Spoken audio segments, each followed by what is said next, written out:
The Love That Never Died. Part 1. The Beginning of the Unease. The first time Hazel saw him again, she was in her kitchen, staring at the engagement ring she couldn't bring herself to take off. The house was still, too still, and the shadows in the corners felt like they were watching her. She told herself she was imagining things. That's what grief does to you, right? But then, in the reflection of the window above the sink, she saw him. Ethan. Her breath hitched. He was there, standing behind her, clear as day. His dark hair was messy, just the way she remembered it, and his eyes, those eyes she had loved so much, were wide with urgency. But his face was pale, almost grey, and there was something wrong with the way he stood, like he was caught between this world and something darker. "Hazel," he said softly, his voice cutting through the silence like a blade. She spun around, her heart pounding, but there was no one there.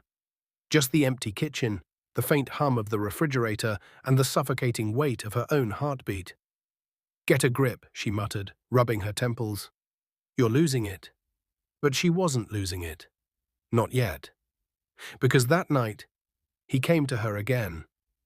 Hazel had been dreaming when she saw him, or at least she thought she had been dreaming. She was standing in a field, the grass tall and swaying in the wind. The air was thick with the smell of rain, and the sky above was an angry swirl of orange and grey. And there he was. Ethan stood at the edge of the field, his figure outlined against the stormy sky. He looked the same as he had in life, handsome, familiar, but there was something about him that felt wrong. His shoulders were tense, his jaw tight, and his eyes burned with something she couldn't quite place. It wasn't just urgency, it was fear. Hazel's breath caught in her throat. "Ethan?" He didn't move, didn't smile. He just looked at her, his expression grim. "Hazel," he said, his voice low and strained, "you have to listen to me." Her feet felt like they were stuck in quicksand, but she forced herself to move toward him. "Ethan, what's going on? How are you here?" His gaze flickered, like he was struggling to stay focused. "My death," he said, each word deliberate, heavy. "It wasn't an accident."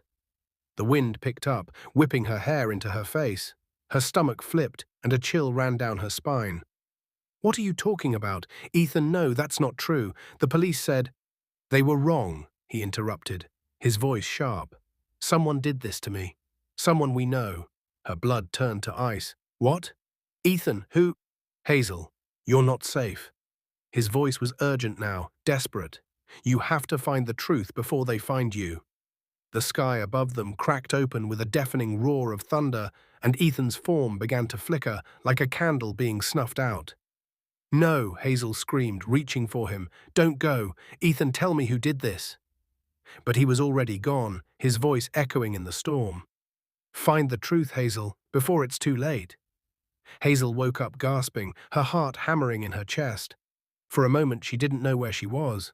The dream had been so vivid, so real, that it took her a full minute to realize she was back in her bed, tangled in the sheets. Her phone buzzed on the nightstand, making her jump. She grabbed it with trembling hands and squinted at the screen. A single notification stared back at her, a new message from an unknown number. Her stomach churned as she opened it. "He's telling the truth." Hazel's breath caught in her throat. She stared at the message, her mind racing. It had to be some kind of sick joke, right? Someone messing with her?